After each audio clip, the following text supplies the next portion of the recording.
जो लोग यहाँ पर आज यहाँ पर हाजिर हैं, वो लोग मुझे जो इज्जत दिए हैं उसलिए मैं आप लोगों का शुक्रगुजार हूँ।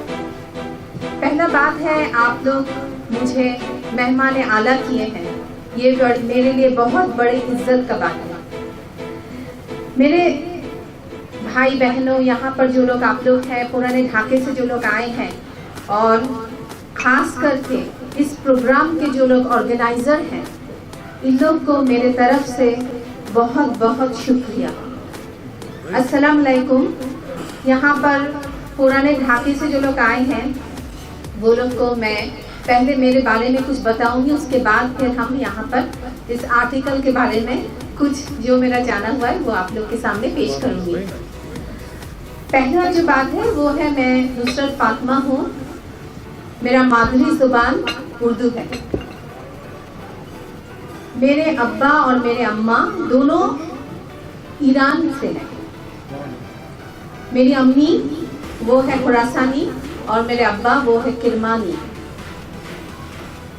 मेरा पैदाइश हुआ है यहाँ, मैं होली फैमिली हॉस्पिटल में मेरा जन्म हुआ है। मैं ढाका की हूँ। बहुत बड़ा इज्जत का बात है जो मैं ढाका की हूँ, मेरे लिए ये बहुत इज्जत है। ढाका का ज़बान और आज का ये शाम, ये बहुत बड़ा नेमत है हम लोग के लिए। हम लोग पहले जो बात यहाँ पर बोलने मांग रहे हैं, पहले मैं ढाका यूनिवर्सिटी से MA MPhil PhD सब कुछ किया है। मैं विवेकानंद स्कूल में पढ़ी थी और मैं पर्शियन में फर्स्ट क्लास फर्स्ट हूँ। उसके बाद यहाँ पर ढाका का जो नीमतली में बांग्लादेश एशियाटिक सोसाइटी है, वहाँ की मैं काउंसिल मेंबर हूँ। वहाँ पर जो एक जादूघर बनाया गया है नायब नाजिम लोग का, वो हेरिटेज म्यूजियम का, पहले से मैं उसके साथ जुड़ी हुई हूँ। उस वहाँ का जो म्यूजियम का जो वहाँ पर ये था, वहाँ पर मैं ढाका के खास करके पुराने ढाके के बहुत बहुत रईस जो लोग अभी यहाँ पर वहाँ पर हैं, उन लोगों के घर से बहुत आर्टिफैक्ट्स ला के हम लोग ये म्यूजियम सजाया। इसलिए एक प्रोग्राम के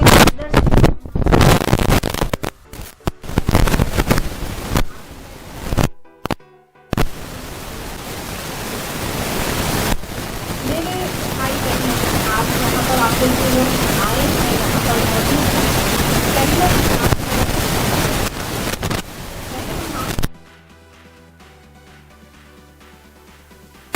कुछ मिक्स्ड हो जाता है, इसलिए मुझे माफ़ कीजिएगा। तो जब मैं यहाँ पर आई तो चारों तरफ जब ये लैंग्वेज सुना, मेरा बहुत अच्छा लगा और लगा जो ये लोग मेरे ही आदमी हैं, मेरा बात बोल रहे हैं। हम लोगों का जो कल्चर है, सिविलाइजेशन है, कल्चर है, ये कल्चरल डेवलपमेंट का सबसे बड़ा जो माध्यम है वो है लैंग्वेज। और हम लोगों का ढकैया, ये जो बोल रहा है यहाँ पर जो ढकैया लैंग्वेज, ये ढकैया उर्दू जो है ये बहुत एरिस्टोक्रेट लैंग्वेज है। और इस लैंग्वेज में सबसे बड़ा जो चीज़ है वो है मुग़ल कल्चर का एक रिफ्लेक्शन। मुग़ल कल्चर के ऊपर मेरा PhD का जो टॉपिक था, मेरा जो इसके ऊपर हम PhD किया है वो है women in public life in Mughal India, और MPhil किया है Sultan Razia and her times. Indian history के ऊपर मेरा बहुत सारा आर्टिकल है। अभी आप लोग के सामने ढाका के हिस्ट्री के ऊपर और उर्दू ज़बान, ख़ास करके यहाँ का जो कल्चर के साथ कैसे ये ज़बान आया और कैसे मिक्स्ड हो गया, ये मिक्सचर और ये मिक्सचर से निकल आने के क्या वजह, कैसे करके यहाँ से निकल के आना होगा और कैसे ये ज़ुबान को बचाना पड़ेगा, इसके बारे में मैं कुछ आप लोग के सामने पेश कर रही हूँ। Thank you.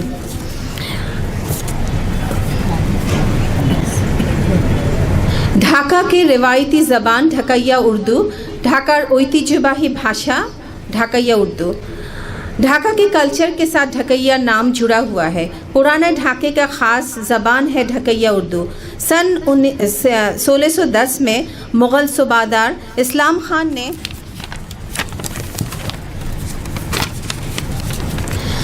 ढाका को राजधानी बनाया और इसका नाम दिया जहांगीर नगर। मुग़ल बादशाह जहांगीर के नाम से ये नाम है जहांगीर नगर, और ये बुढ़ीगंगा नदी के किनारे में ढाका शहर है, इसलिए इसका ज्योग्राफिकल जो इम्पोर्टेंस है ये बहुत बहुत अहमियत रखता है।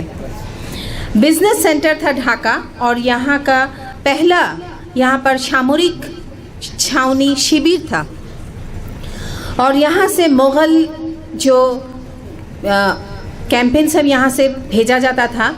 यहाँ पर चारों तरफ जो ज़मींदार लोग थे हिंदू, वो लोग से बचने के लिए और ये लोग का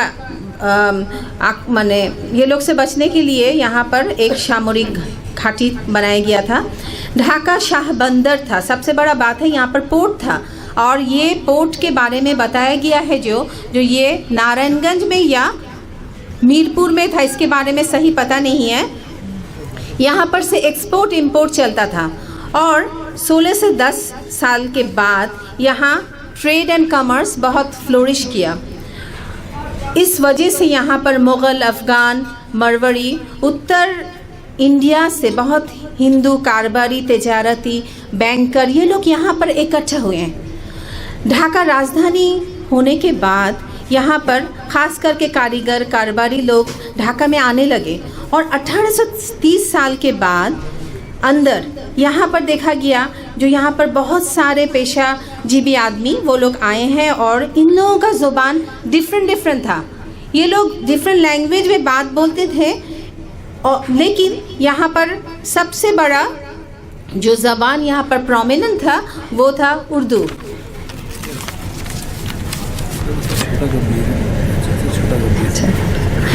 उर्दू तुर्की लफ्ज़ है, इसके माने है सोल्जर, सैन्य, फौजी। मुग़ल बादशाह शाहजहां के वक्त उर्दू महल्ला था, फौजी इलाका, छावनी। यहाँ का फौजी लोग हिंदुस्तानी ज़बान में बात बोलता था। ढाकाई ज़बान पैदा हुआ था 17th सेंचुरी में। ढाकाई उर्दू प्रमितो उर्दू से आया। प्रोफेसर अबुल कलाम मंजूर मुर्शिद ने कहा है, इंडो यूरोपीय भाषा गोष्ठीर हिंद ईरानीय आर्य उपशाखार अंतर्गत एक भाषा हलो उर्दू। दिल्ली और इसके आसपास इलाका में पश्चिम हिंदी ज़बान का एक शाख है उर्दू।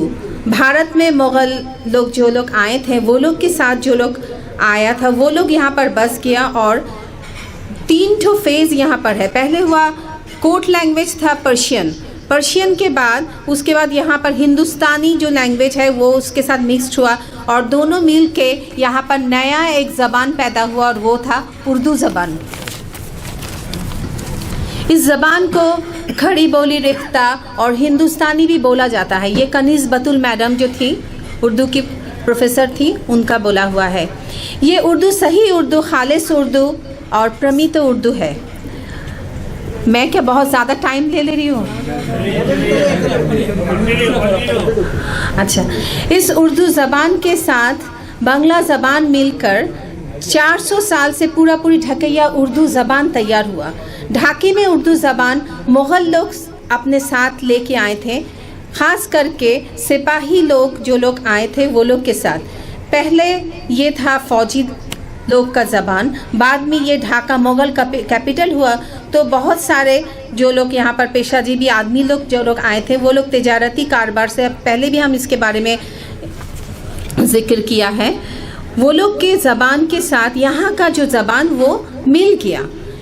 इस वक्त कोर्ट कचहरी में भी हिंदुस्तानी ज़बान ये चलता था। ढाका में मेनली कुटी और खुशबाशी ये 2 तरह का ज़बान था। इसका 2 रूप है, एक सही स्टैंडर्ड उर्दू और दूसरा जो ढाकाइया उर्दू। एक सही स्टैंडर्ड उर्दू, अच्छा, ढाकाइया उर्दू मिक्स्ड उर्दू है। मिक्स्ड उर्दू के डायलेक्ट उर्दू उपभाषा, आंचलिक भाषा और इसको इलाका का भाषा बोला जाता है। ढाकाई उर्दू के बांग्ला लफ्ज़ सबसे ढाकाई उर्दू में बांग्ला लफ्ज़ सबसे ज़्यादा है। यहाँ पर 3 इसके बारे में हम बोल रहे हैं, प्रोमितो बांग्ला, ढाकाई उर्दू और सही उर्दू। चाल, चावल, चावल, नीम गाछ, नीम का गाछ, नीम दरख्त, व्यवसा, कारबार, तिजारत, पूर्व, पूरब, मशरिक़, पश्चिम, पश्चिम, मगरिब। यहाँ पर 3 तरह का प्रोमितो बांग्ला, ढाकाई उर्दू और सही उर्दू 3 तरह का हम आप लोग को दिखाया। ढाकाई उर्दू का एक नमूना,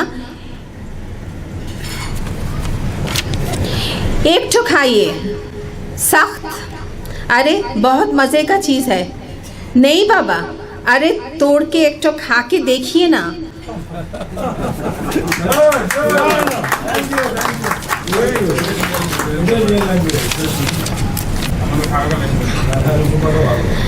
ढाका का ज़बान और बहुत उम्दा ये ढाकैया जो उर्दू है, ये पूरी मिक्सचर है। लेकिन यहाँ पर सबसे बड़ा जो रिफ्लेक्शन है, जिसको अभी पकड़ के रखने के लिए हम लोगों को कुछ बात आप लोग को कुछ हम मुशायर इसके बारे में कुछ बताएंगे।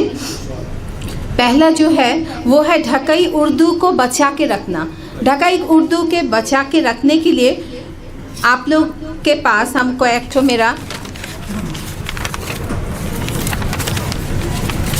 अपना मशवरा है। पहला सेमिनार सिंपोजियम के अगर हम लोग माध्यम में आदमी के सामने ये यहाँ का ढाका का कल्चर और यहाँ का जो ज़बान है, इसको सबके सामने हम लोग पेश करने सकते हैं। ढाकैया उर्दू ड्रामा, सिनेमा, ये सब का जो डायलॉग है, वहाँ पर हम लोग उसको, इस ज़बान को हम लोग यहाँ पर दिखाने सकते हैं। ढाकैया उर्दू ज़बान का ख़ास करके एक बात नहीं बोलने से ही नहीं है, वो है हकीम हबीबुर रहमान का ज़िक्र। हकीम हबीबुर रहमान ढाका 50 बरस पहले जो उनका जो किताब है और इनका जो अपना उन ढाकैया थे और उनके बारे में सलासा, उनका जो किताब सब है ढाका 50 बरस पहले, सलासा गस्साला, ये सब किताब के बारे में आदमी को जानकारी नहीं है, बहुत कम है। तवारीख है ढाका, मुंशी रहमान अली ताइश का जो किताब है, उसके बारे में भी किसी को पता नहीं है। यहाँ पर जो नायब नाजिम लोग थे, जो लोग 17 से 18 से 43 तक यहाँ पर जो लोग डेप्यूटी गवर्नर थे, ये लोग के बारे में पता नहीं है। नवाब नुसरत जंग जो थे, उनके बारे में पता नहीं है। उनका तारीख़ है नुसरत जंगी, बहुत बड़ा एक किताब है। और ढाका का हिस्ट्री जानने के लिए ये उर्दू पर्शियन सोर्स छोड़ के कभी इसके बारे में जानकारी सही नहीं होएगा। इस वजह से हम लोगों को इस सब किताब के बारे में आदमी को जैसा बताना चाहिए, एट द सेम टाइम यहाँ पर हम लोग को और एक चीज़ भी हम लोग को ख्याल करना चाहिए। बांग्लादेश एशियाटिक सोसाइटी में वहाँ पर नायब नाजिम लोग का जो म्यूज़ियम बनाया गया है, उस म्यूज़ियम के ज़रिए और एक काम करा जा सके। अगर ऐसा होए, आप लोग यहाँ पर जैसा एक मजलिस करें, यहाँ पर जो महफिल हो रहा है, यहाँ पर जो हम लोग सब लोग इकट्ठा हुए हैं, ऐसे तरह का कोई मुशायरा का प्रोग्राम अगर हम लोग एशियाटिक सोसाइटी के साथ लिंक करके ऐसा कुछ करें, तो आदमी के पास हम लोग मिर्ज़ा जान तापिश कौन थे और मखमूर कौन थे, मीर आज़ाद कौन थे, इन लोग के बारे में जानकारी होएगा। और इन लोग के बारे में अगर नहीं जाना जाए तो इसके बारे में हम लोग अगर 1000 बार भी बोले जो ढाकैया लैंग्वेज को बचाओ, कोई असर नहीं पड़ेगा। आपको हिस्टोरिकल पॉइंट ऑफ व्यू से बात बोलने होगा विथ डॉक्यूमेंट, तब जाके ये सब लैंग्वेज को हम लोग बचा सकेंगे। हम लोग गज़ल, कव्वाली, कसीदा, ये सब ढाका का पुराना कल्चर है, जो हम लोगों का रिफ्लेक्शन ऑफ मुग़ल कल्चर है, उसको पकड़ के रखना चाहिए। उसको पकड़ने के लिए हम लोग को इस लैंग्वेज का ज़रिया लगेगा, और इस लैंग्वेज का जब ज़रिया लगेगा तब हम लोग सबको एक साथ हो के यहाँ पर आना पड़ेगा। इस लैंग्वेज को बचाने होगा हम लोग, इस ढाकैया लोग को। हम लोग का ज़बान है, ज़बान को बचाना हम लोग का बहुत बड़ा, ये हम लोग का ड्यूटी है।